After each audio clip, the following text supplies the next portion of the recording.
Hello, എല്ലാവർക്കും നമ്മുടെ പുതിയ വീഡിയോയിലേക്ക് സ്വാഗതം. ഇന്ന് നമ്മൾ ഉണ്ടാക്കാൻ പോകുന്നത് ചീരത്തോരനാണ്. ചക്കക്കുരു ഇട്ട് വെച്ച ചീരത്തോരൻ. ഇതിന് വേണ്ട ഇൻഗ്രീഡിയൻസ് എന്തൊക്കെയാണെന്ന് നോക്കാം. ആദ്യമേ നമുക്ക് വേണ്ടത് ചീരയാണ്. ഒരു കെട്ട് ചീര ചെറുതായി അരിഞ്ഞ് വെച്ചിട്ടുണ്ട് ഇവിടെ. നമ്മുടെ ചക്കക്കുരു ഇട്ട് വെച്ച ചീര തോരൻ വെക്കാൻ വേണ്ടിയിട്ട് ആദ്യം നമുക്ക് ചക്കക്കുരു വേവിക്കണം. അതിന് വേണ്ടിയിട്ട് ഒരു കപ്പ് ചക്കക്കുരു ഇവിടെ മുറിച്ച് വെച്ചിട്ടുണ്ട്. നീളത്തിൽ അരിഞ്ഞ് നാലായി കീറി വെച്ചിട്ടുണ്ട്. ഇനി ഇത് വേവിച്ച് വെക്കണം ആദ്യം. അതിന് വേണ്ടിയിട്ട് അല്പം മഞ്ഞൾപ്പൊടി ഇടുക. ഒരു 1/4 ടീസ്പൂൺ മഞ്ഞൾപ്പൊടി ഇടുക. പിന്നെ ഒരു അല്പം ഉപ്പുകൂടി ഇട്ട് വേവിക്കാം. അല്പം ഉപ്പ് ഇട്ട് വെള്ളം കൂടെ ഒഴിച്ച്, വെള്ളം നെകയ്ക്ക് വേണം, എങ്കിലേ ചക്കക്കുരു വേവുള്ളൂ.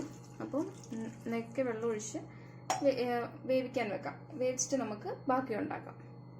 ചക്കക്കുരു നന്നായിട്ട് വേവിച്ച് വെച്ചിട്ടുണ്ട്. പിന്നെ നമുക്ക് വേണ്ടത് തേങ്ങയാണ്. തേങ്ങ, ജീരകവും വെളുത്തുള്ളിയും ഒരു പച്ചമുളകും അതുപോലെ തന്നെ ഒരു 3 ഇല കറിവേപ്പിലയും കൂടി ഇട്ട് നല്ലപോലെ ചതച്ച് വെച്ചിട്ടുണ്ട്.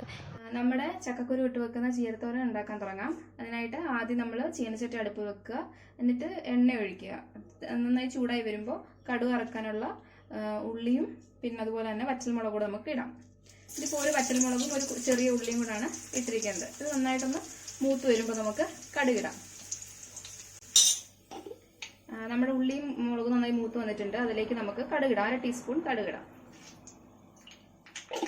തീ കുറച്ച് വെക്കണം. ഇനി നമുക്ക് ഈ പൊട്ടി വന്ന് കഴിഞ്ഞിട്ട് അതിലേക്ക് നമുക്ക് അരിഞ്ഞ് വെച്ചിരിക്കുന്ന ചീര ഇടാം. കടുക് പൊട്ടിക്കഴിഞ്ഞു. ഇനി അതിലേക്ക് ചീര ഇടാം.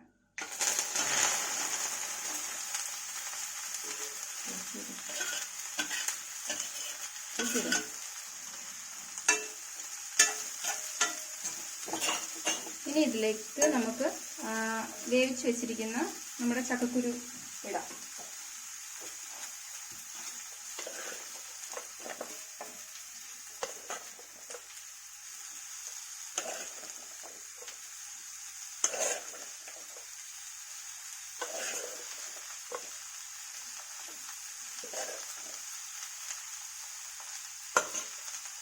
ഇനി അതിലേക്ക് നമുക്ക് നമ്മളിവിടെ അരച്ച് വെച്ചിരിക്കുന്ന ആ തേങ്ങ കൂട്ട് നമുക്ക് ചേർക്കാം.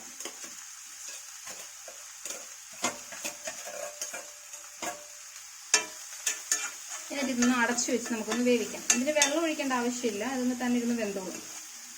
എന്നിട്ട് ഒരു 5 മിനിറ്റ് കഴിയുമ്പോൾ നമുക്ക് തുറന്ന് നോക്കാം. കുറച്ച് ഉപ്പ് ഇട്ടിട്ട് അടച്ചു വെക്കാം.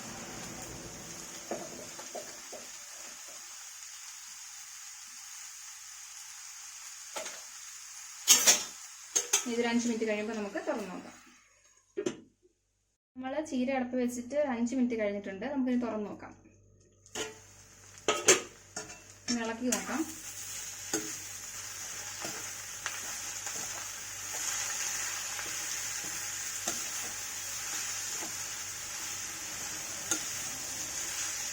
നല്ലപോലെ ഇളക്കുക.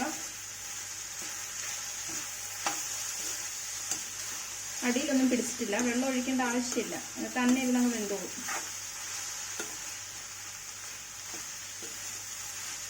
ഒരു 3 മിനിറ്റ് കൂടെ നമുക്കൊന്ന് അടച്ചു വെക്കാം.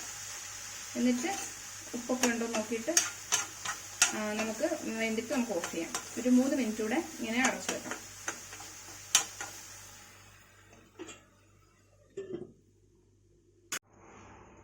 ഇപ്പം വെച്ചിട്ട് ഒരു 3 മിനിറ്റ് ആയി. ഇനിയിപ്പോൾ നമുക്ക് തുറന്നു നോക്കാം.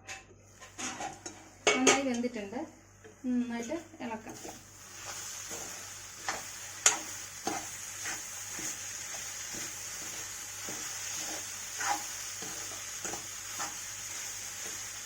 ഉപ്പുണ്ടോ നോക്കാം. ഒരല്പം ഉപ്പ് കുറവുണ്ട്. അപ്പോൾ കുറച്ച് ഉപ്പ് ഇടാം.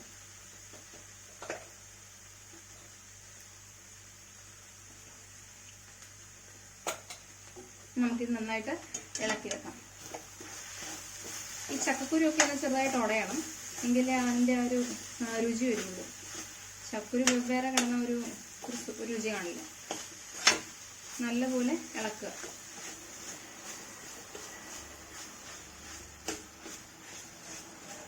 ഈ ചീര ഇടയ്ക്ക് കട്ട പിടിച്ച് കിടക്കാതെ ഇങ്ങനെ ഇടയ്ക്കൊന്ന് വിട്ട് കൊടുക്കണം. ചക്കുരു ഒന്ന് രണ്ടായിട്ടൊന്ന് ഒടിച്ചു കൊടുക്കുക, കാണുന്നത് ഇടയ്ക്ക്. മൊത്തം ഉടയ്ക്കണ്ട, എന്നാലും ചെറുതായിട്ട്. അങ്ങനെ നമ്മുടെ ചീരത്തോരൻ റെഡിയായി. ചക്കക്കുരു ഇട്ട് വെച്ച നമ്മുടെ ചീരത്തോരൻ അങ്ങനെ തയ്യാറായി കഴിഞ്ഞു. നമുക്കിത് അടച്ചു വെക്കാം.